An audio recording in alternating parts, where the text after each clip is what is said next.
अस्सलाम वालेकुम दोस्तों, मेरा नाम डॉक्टर अली असगर है और आज की इस वीडियो में हम आपको बताने जा रहे हैं चैप्टर 15 इलेक्ट्रिसिटी मेजरिंग इंस्ट्रूमेंट के कुछ इंपॉर्टेंट पॉइंट्स जो एप्टीट्यूड के हवाले से काफ़ी अहमियत रखते हैं। उम्मीद है कि ये चैप्टर आप जो है हमारे तमाम रजिस्टर्ड बच्चे जो हैं वो ये पूरा चैप्टर जो है वो स्टडी कर चुके होंगे। इस पूरे चैप्टर को स्टडी करने के बाद कुछ अहम पॉइंट्स जो टेक्स्ट बुक के हवाले से हैं जो एप्टीट्यूड में आ सकते हैं वो आज की इस वीडियो में हम डिस्कस करने जा रहे हैं। तो उसमें सबसे पहला पॉइंट हमारे पास जो है वो गैल्वानोमीटर है। याद रहे गैल्वानोमीटर की हम पूरी डिटेल बता चुके हैं। तो पहला इंस्ट्रूमेंट गैल्वानोमीटर था, use to detect electric current, और गैल्वानोमीटर की डेरिवेशन, इसके तमाम कॉन्सेप्चुअल टॉपिक ऑलरेडी डिस्कस हो चुके हैं। सेम इसी तरीके से एम मीटर और वोल्ट मीटर भी हम डिस्कस कर चुके हैं। Ammeter use to measure current, voltmeter use to measure voltage. यहां तक अब तक हम सारी डिटेल डिस्कशन हो चुकी है पहले वाले लेक्चर में।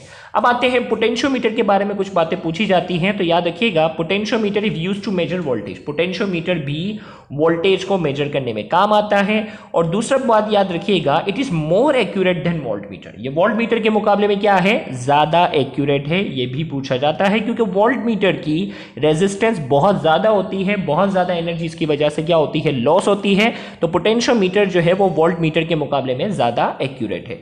इसी तरीके से act as a potential divider. याद रखिएगा इसमें जो है वो बहुत सारी वायर होती है। ये याद रखिएगा ये जो इंस्ट्रूमेंट है ना, ये प्रैक्टिकल के हवाले से अहमियत रखते हैं। थ्योरेटिकल पॉइंट ऑफ व्यू से या एप्टीट्यूड पॉइंट ऑफ व्यू से इसके मेन सिर्फ पॉइंट्स याद रखने होते हैं। तो इसमें बहुत सारा वायर होता है और उस वायर के जरिए हम क्या करते हैं, पोटेंशियल को डिवाइड करते हैं। तो इसीलिए यहां अक्सर पॉइंट ये पास पेपर में आ भी चुका है कि potentiometer act as a potential divider. याद रखिएगा। इसी तरीके से पोटेंशियोमीटर का फॉर्मूला हमारे पास ये है। पोटेंशियोमीटर में हम ईएमएफ क्या कर सकते हैं, कंपेयर भी कर सकते हैं, वोल्टेज मेजर करते हैं। और अगर आपसे पूछा जाए वो डिवाइस जो ईएमएफ को कंपेयर करने के लिए इस्तेमाल होता है तो भी आंसर क्या होगा, पोटेंशियोमीटर। उसमें दो सेल की हम ईएमएफ को भी कंपेयर करते हैं। इसी तरीके से ये फॉर्मूला हमारे पास है, ईएक्स पहले का ईएमएफ, ये दूसरे का, और ये पहले की जो वायर जो बैलेंसिंग लेंथ होती है और ये दूसरे की। तो ये बाकायदा पास पेपर में आ भी चुका है। In potentiometer the ratio of EMF is equal to the ratio of balancing length. आप पास पेपर देखेंगे तो इसमें आ चुका है कि ईएमएफ का जो रेशियो होता है वो बराबर होता है रेशियो ऑफ बैलेंसिंग लेंथ के। तो ये फॉर्मूला आपने याद रखना है और ये पॉइंट भी अच्छे से याद रखना है। ये पास पेपर का पॉइंट था। इसी तरीके से मीटर ब्रिज की अगर हम बात करते हैं, use to measure unknown resistance. Unknown resistance को मेजर करने में काम आता है। Works on the principle of Wheatstone bridge. और याद रखिएगा व्हीटस्टोन ब्रिज को हम डिटेल में ऑलरेडी डिस्कस कर चुके हैं। अब याद रखिएगा मीटर ब्रिज में क्या होता है, वैसे इसकी भी अहमियत जो है वो प्रैक्टिकल के हवाले से है। तो इसमें बाकायदा मीटर ब्रिज में क्या होता है कि एक बहुत सारा वायर होता है, बीच में जो डिवाइस यहाँ जो है हम इसमें गैल्वानोमीटर अटैच करते हैं। एक साइड पर जो आपको कोई भी मटेरियल दे दिया जाता है जिसकी रेजिस्टेंस हमें मालूम करनी होती है। दूसरी साइड पर जो है वो हमारे पास रेजिस्टेंस बॉक्स होता है जिसकी हम क्या कर सकते हैं, रेजिस्टेंस बॉक्स होता है जहां की रेजिस्टेंस हमारे पास क्या होती है, कैलकुलेटेड होती है। उस बॉक्स के हिसाब से हम रेजिस्टेंस जो है वो बाकायदा एडजस्ट कर सकते हैं।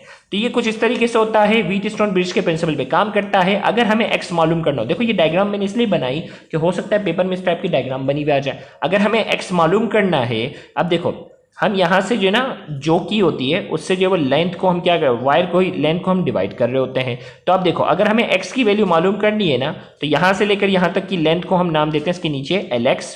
ये नॉन रेजिस्टेंस है जिसके हमें वैल्यू मालूम है, और इसके नीचे की जो लेंथ होती है उसे हम नाम देते हैं एल आर का। तो एक्स मालूम करने का हमारे पास फॉर्मूला होता है, एल एक्स को वहां लेके चले जाएं, L X over L R R. अब देखिएगा पेपर में बाज़ वक़्त जो है ना यहाँ की वैल्यू दी हुई होगी, यहाँ से लेकर यहाँ तक की लेंथ दी हुई होगी, यहाँ से लेकर यहाँ तक की लेंथ दी हुई होगी, और पूछा जाएगा एक्स मालूम करो। जैसे प्रैक्टिकल में करते हैं तो सिंपल आपने इस फॉर्मूला में वैल्यू पुट करनी है और आपने आंसर लाना है। सेम इसी तरीके से post office box use to measure unknown resistance. Unknown resistance को मेजर करने के काम आता है और ये भी व्हीटस्टोन ब्रिज के प्रिंसिपल पर काम करता है। और याद रखिएगा व्हीटस्टोन ब्रिज के प्रिंसिपल पर कुछ और डिवाइस भी काम करते हैं, वो मैंने उसी लेक्चर में बाकायदा एक्सप्लेन कर दिए थे। और इसका फॉर्मूला आपने याद रखना है क्योंकि ये बाकायदा उसमें जो है ना आर्म को हम बैलेंस कर रहे होते हैं, तो इसकी अहमियत प्रैक्टिकल के हवाले से है, लेकिन इसका फॉर्मूला आप एहतियातन याद करेंगे। इसी तरीके से ओहम मीटर की अगर हम बात करते हैं, use to quick measurement of resistance, paper में आ चुका है, बुक की लाइन है ये। ओहम मीटर अगर आपसे पूछा जाए ना, देखो व्हीटस्टोन ब्रिज की जो प्रिंसिपल है ना, इसमें मेजर करने में थोड़ा टाइम लगता है, लेकिन अगर क्विक मेजरमेंट ऑफ रेजिस्टेंस करनी हो तो ओहम मीटर। और याद रखिएगा, not work on the principle of wheat stone bridge, ये व्हीट स्टोन ब्रिज के प्रिंसिपल पे काम नहीं करता। नॉट हाईली एक्यूरेट, याद रखिएगा व्हीट स्टोन ब्रिज के प्रिंसिपल पर काम करने वाले जो डिवाइस है वो ज्यादा एक्यूरेट है। अगर आपसे पेपर में पूछा जाए ओहम मीटर ज्यादा एक्यूरेट है या मीटर ब्रिज, तो आपका आंसर होगा meter bridge. Wheatstone bridge के प्रिंसिपल पर काम करने वाले जो डिवाइस हैं वो ज्यादा एक्यूरेट हैं ओहम मीटर के मुकाबले में। फिर सेम इसी तरीके से एवीओ मीटर, इसकी फुल फॉर्म है ammeter, voltmeter and ohmmeter, जिसे यूनिवर्सल मीटर का भी नाम दिया जाता है या मल्टीमीटर का भी नाम दिया जाता है। ये डिवाइस मेजर करता है करंट को, वोल्टेज को और रेजिस्टेंस को। तो ये कुछ मेन पॉइंट्स थे जो इस पूरे चैप्टर को मुकम्मल करने के बाद आपको एप्टीट्यूड के हवाले से बताना जरूरी था, तो मैंने आपको बता दिया। अगर आपको आज का हमारा ये लेक्चर समझ में आया है, पसंद आया है, तो वीडियो को लाजमी लाइक कीजिएगा और कमेंट में अपना फीडबैक लाजमी दीजिएगा। Thank you very much. Allah Hafiz.